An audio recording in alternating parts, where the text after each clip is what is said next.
Hey, this is Dave with Rough Notes Magazine. We're all about helping agents and brokers thrive, and we're impressed with what you're doing. Can we feature you and your team on our front cover? John, tell me the feeling you had when you found out that you were going to be on the front cover of Rough Notes Magazine. Yes, a lot of gratitude, a lot of shock.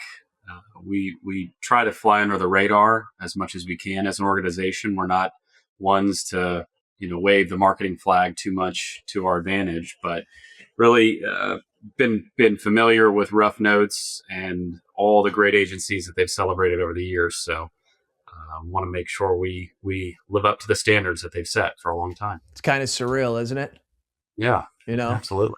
Out of Bam out of Bayou, a place for Miami, right? He just scored 83 points. 83.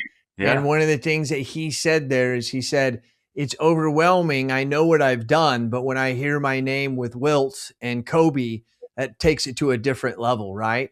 And when you're talking about the agencies that you're going to be named with, you're talking about Wilt and Kobe's, of the 40 some thousand agencies out there. There's been less than, I think, around 250, 260, 270 that got this honor. So good for you, my friend. Good for you.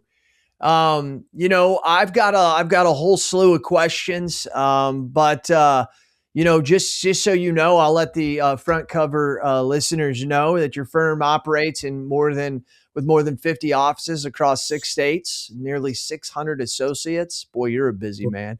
But we all know that when you have that many, it's about delegating and developing other leaders who can help you there, John. Really interested in hearing about that. Where's your headquarters at? Spartanburg, South Carolina, the upstate. Spartanburg, South Carolina. Okay, I was thinking Spartanburg, Georgia. I just actually met a Colombian, long story somewhere else, that is from Spartansville. Maybe it's Spartansville. Okay. Yeah. Spartansburg. Okay, anyways, I know that doesn't matter. Welcome to Jason's world of going off when he sees a squirrel. So you're under your leadership, your organization has surpassed 100 million in commission revenue. That's pretty awesome. When you think about the average agency usually sits around 500,000 to $1 million. I mean, you're over 100 agencies large. That's really, really cool, with growth around 20% annually over the last 5 years. So that's pretty cool. I heard a guy say one time that if you increase your agency by 15% on over 5 years, you double the agency. So I imagine you've probably seen that. So John, give me a little bit about you, and take us back, college, high school, whenever, and then bring us forward to how you got here at is it Correll? Is that right? Correll Foundation. Yeah. So I've been with the agency 10 years this summer. I started as the CFO. Okay. And at the time we were around 25 million in commissions. So already a good size agency. Mm-hmm. So I've kind of always felt this desire to be a caretaker and a steward of all of the great efforts that came before me. We always know getting that momentum and that inertia to begin with is the hardest part. And so there were a lot of really impressive individuals, including our now executive chairman, John Jensen, who helped really build most of this momentum before I arrived. But we've grown for a long time through both acquisitions and organic growth. We've never taken a one-size-fits-all approach. Both of those things go hand in hand to everything we do in terms of investment back into the business and making available resources for other new partners that join our agency through acquisition. So it's been we've always had 2 oars in the water rowing. So I'm an agency owner, and I understand you and I speak the same language. I mean, we'll be frank here. Like, everybody tries to grow to 100 million in commission. Why you? What makes you unique? What do you think has allowed that to happen? Everything starts with our people. And that might be a cliche to say, but you truly can't build anything without the right set of people. And so we've been very guarded and diligent about who does join us. We have not made an outward effort to solicit new acquisitions, but rather we allow other agencies who are looking to do something to initiate conversation with us. And so we've kind of avoided the aggressive sales pitchy approach of that. You know that there's been a kind of a gold rush to our industry over the last 10, 15 years. A lot of new buyers, and no shade or disregard for anything they've done. It's just they have a different approach from us. And we've taken a very long-term approach. The agency's been around almost 100 years now. And so we're expecting it to last for another 100 years beyond that. So taking that kind of longer approach. Well, it's getting good hands, it sounds like. One of the things I also read there was that you guys keep the name of the agency if you acquire. Would it be safe to say, I've started to hear a little bit about this, is that there's people like yourself that go in, buy agencies, and the community doesn't even know that there was ownership change. I've even heard situations where sometimes the staff doesn't even know that there was an ownership change because it's like, hey, we don't want to interrupt anything going on. Not saying that you're like that, but give us a little view of what that's like, your thoughts there. Yeah, there's very much a ain't broke, don't fix approach here, right? And a lot of that is driven by we have no ego.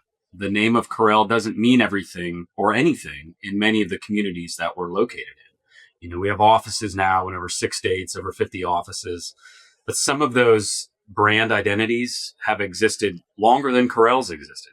We have some going back to the 1800s. And so that local name, that local identity really carries a lot of weight with the community. And we don't ever want to disbar that from the staff who are there. Our employees, when they become employees of us, they do know about it, certainly. But the reason we lean into that kind of communication with those customers, or with the employees, is that we're bringing new markets, new resources, new tools, things that we hope to make their life a little bit easier, but also give them an ability to lean back into their local community even more than what they had been doing already. John, one of the things that I think gets overlooked in a lot of agencies, and doing these interviews a lot and dealing with you top agents, especially the larger ones, you always mention the word education. And it's funny because a lot of the smaller agencies don't. And there's no discredit to those who are smaller. That's not what I'm saying. It's just that front cover listeners, as well as I, listening to this podcast, when you think of the other people we've had on here that are 50, 60, 80, 150 million in commission, it's number one, they always talk about their people, which a lot of people does, but it's educating those people, like literally having weekly and monthly meetings and coaching calls. And really, usually sometimes they have, hey, this person starts out doing these type of things and they have to master that before they progress. Do you have anything? I know you mentioned education a couple times. Yeah, we do. That's been a big part of the draw to being a part of Correll. A lot of times, most of these agencies that look to partner with us, they're struggling with the same battle that everyone in the industry is, which is a lack of talent. Right? It's really difficult to source people. A lot of times, you're picking up somebody else's problem, and so we've taken the approach to say we can teach the insurance side of things. We just got to find the right person, the right stuff between the ears.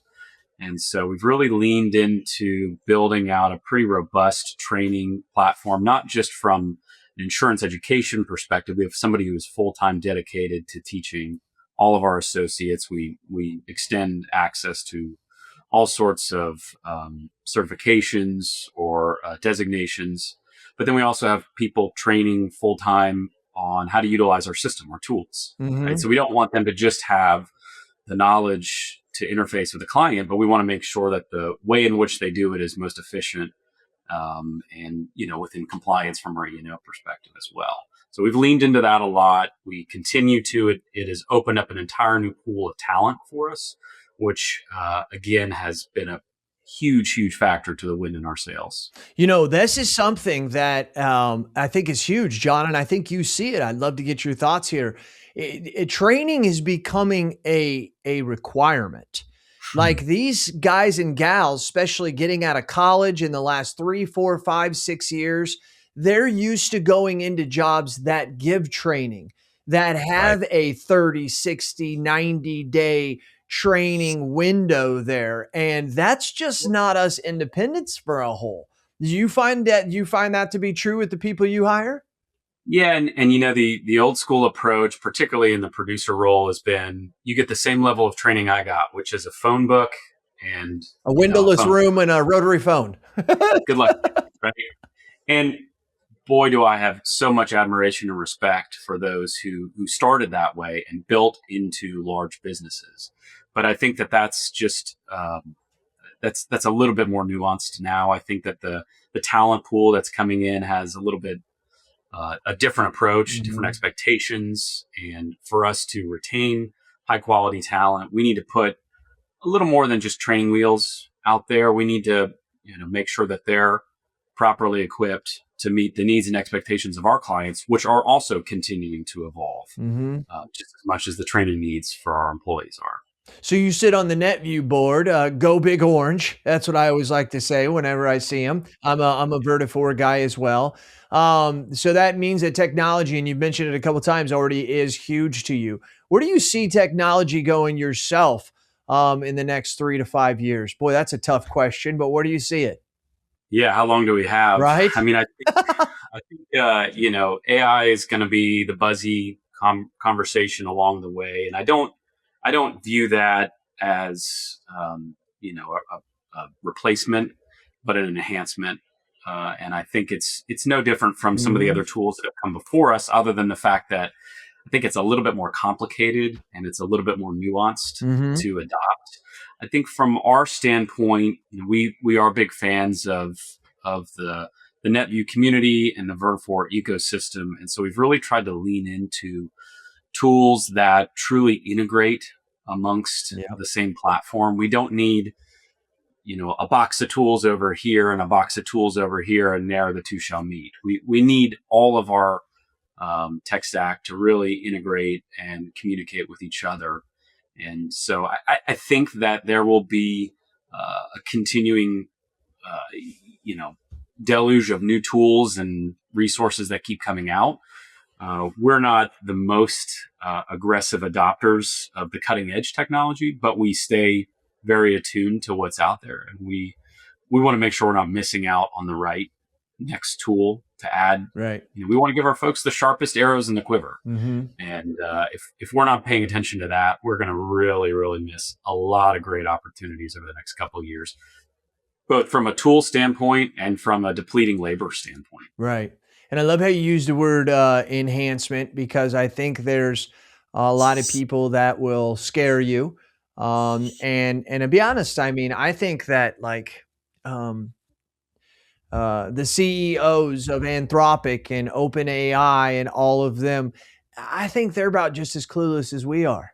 I really, truly do. And I mean that because they're much smarter than us and they see the future much more. It's their products.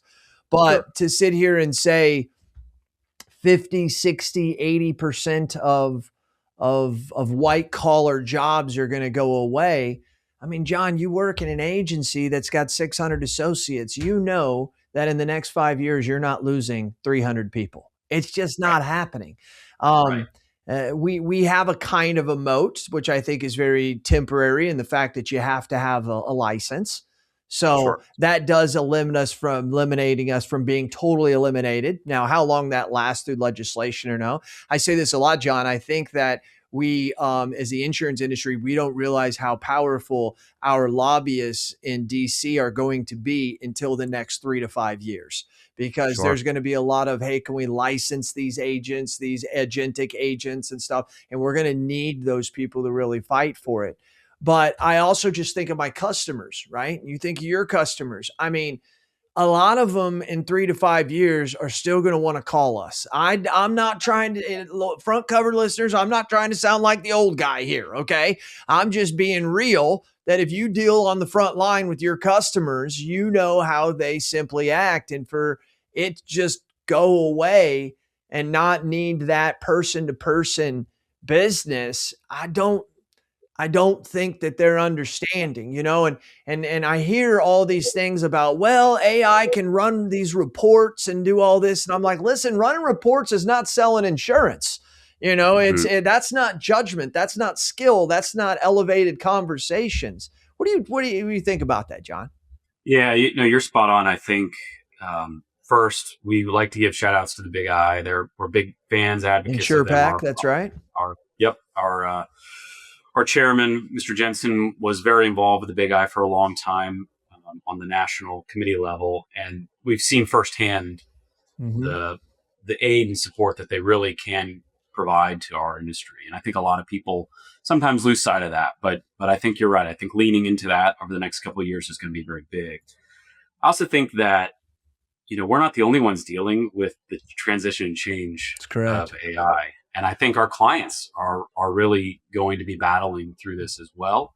And I think they're going to lean into their own complexities and challenges. And I think that their appetite for becoming insurance agents is going to diminish even further if it existed to begin with.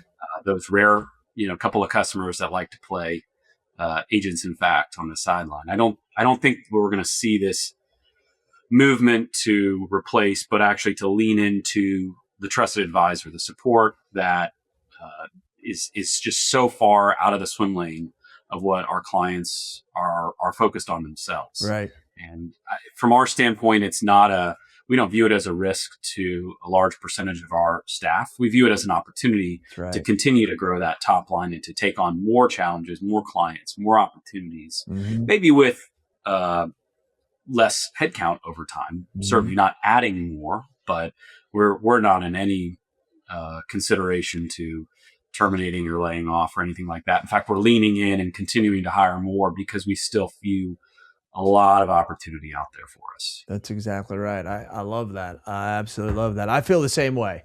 And, I think once again, you buy into what's being said out there.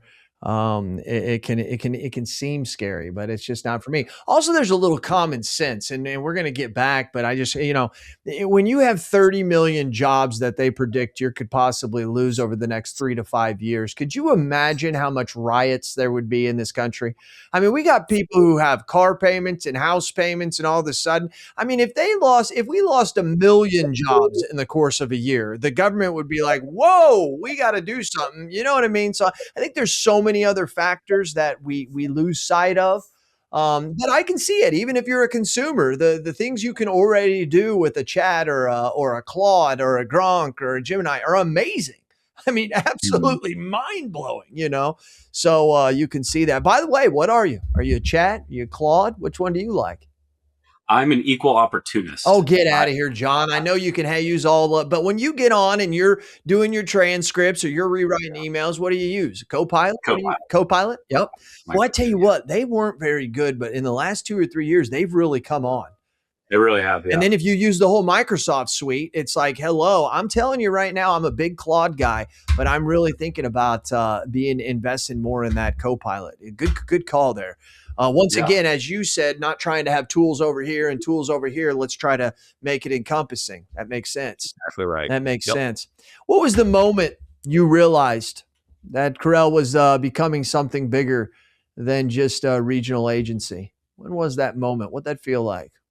Yeah, I think that was pretty evident from the start. I mean, even in my interview to join this business, I had no insurance background at all. And so it was...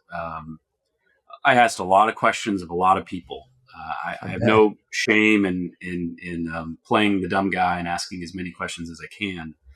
But I think that the conclusion very early on was there's no reason this business doesn't 2X in 5 years. And instead we 5X. 5X. Yeah. Good. Yeah. And I don't think that we're finished at all. And so it was very early on. The opportunity was there. I think that there are a lot of talented competitors in our space, but I felt like Correll already had a lot of the tools that it needed, and primarily had the right people to pay attention to and build around. So we had the momentum already. The snowball had been pushed down the hill, and I just got to hop on and help keep pushing it a little bit further. You're driving down the road. You got the sun on your forehead if you've got a sunroof. And you're thinking to yourself, and you're looking back, you're seeing how you guys have 5X'd, and you're thinking, just like a lot of us do, that we did it because of this. And if agencies only knew this, because I think this is where they're making their mistakes, what would you say a lot of agencies probably make mistakes at that prevent them from growing like you have, John? That's a really interesting question. I think I attribute a lot of this to our chairman, who his approach has been to never allow us to limit what our expectations are. So Ooh. to arbitrarily say we're going to double in 5 years, that's a great directional approach. But if you lock yourself into doubling in 5 years, then it limits you to triple, quadruple. And I think that that's been one of kind of our secret sauces is we're not myopically focused on just one number and just one KPI and just one output. But it's just, let's see what we can make of this. Let's keep building this. Let's get the momentum going. Let's get the right people in the right seats. And the inertia will continue. I love it. I love it. I love it. I love it. I love it. I love it. Before we wrap up, I'm going to give you a little bit of time, anything you want to say and stuff. But before we do, we're going to do something that I've just started actually in the last like 4 or 5 podcasts. Seems like it's pretty fun. It's called a rapid fire round. I'm going to fire 10 things at you. Okay. So you can answer them. You can answer them any way you want. Just make them short. Okay. Bring it on. First job you ever had? Dishwasher at a college cafeteria. Woo! Coffee or energy drinks during a long insurance day? Neither. I'm a black tea guy. Okay. I just saw you pick it up, so I was wondering what that was. One book every agency owner should read? Ooh. Good to great. Oh, good one. Tried and true. Jim Collins. Come on. Yeah. Hard market or soft market? Hard market. All day long. When I was brand new, I loved the soft. Now that I'm an agency owner, I prefer the hard. You're right about that. Favorite leadership lesson you learned the hard way? Ooh, letting someone learn it the hard way. Man, that's good. I got a few scars along the way. That's good. One thing most people misunderstand about the insurance business? I think the complexity is a little underrated, and I think that that's something that's kind of limits some of the talent pool from pursuing careers. I think they think financial services doesn't or shouldn't include insurance, and so they pursue the sexier things, private equity, investment banking, that kind of stuff. I think the complexity is just as great, if not greater here. Makes sense. That's well said. Never really thought of it that way, but I can see that to be true. Technology you cannot live without?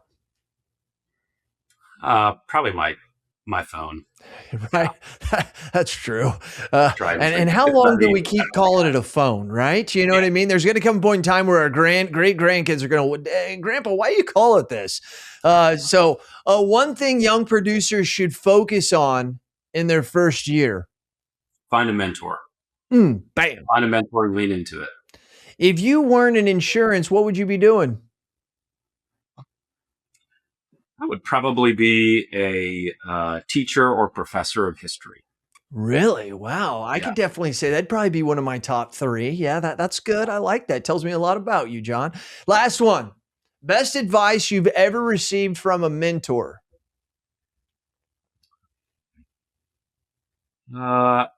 I had a gentleman I worked with early in my career who used to say, he who lives by the crystal ball is destined to choke on glass. And I have not lost sight of that one for a long time.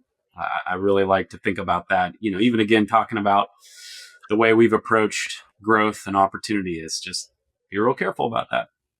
Wow. That's really good, John. I hear a lot of sayings over and over. I'm a saying guy. I've never heard that one. You better believe that's going to come out of my mouth. I like that one. John, that's been fantastic. That's our rapid fire session. Everybody give him a round of applause. Okay, they were driving down the road or they're swimming or jogging and they're probably not. Right. But anyways, John, wrapping it up, man. Anything you want to say? I can't, in good conscience, as I was raised in the Midwest, I can't lean in too hard to boasting and bragging, but I think we've got a really cool thing going, and there's a lot of neat stuff that a lot of people before me have put in place, and a lot of people around me continue to lean into. And so I'm obviously Team Correll. I haven't gotten a tattoo yet, but pretty close. Pretty close yeah. too. John, think of the I'm assuming guy, due to the time, who started it 100 years ago. Had no freaking clue that it was ever going to be what it is right now, right? At that point in time, 100 million anything was more than they could possibly grasp. And you guys are sitting at 100 million in commission. And that's just, well, maybe even more, but you've surpassed that. And that's awesome. That's really, really, truly awesome, you know? And like you said, only in 6 states and we got 50. So there's a lot more states that can be done, and good for you. Sounds like you have a great chair. Sounds like you have a great organization. And John, congratulations for being on the front cover of Rough Notes magazine, man. Thanks very much, Jason. Appreciate the time. No problem.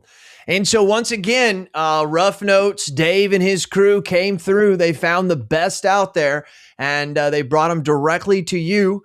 From the physical page to the digital stream right in your ear. We want to thank you very much for listening to us here at Front Cover, a podcast of Rough Notes magazine. He is John Dawson and I am Jason Cass, and we both are out.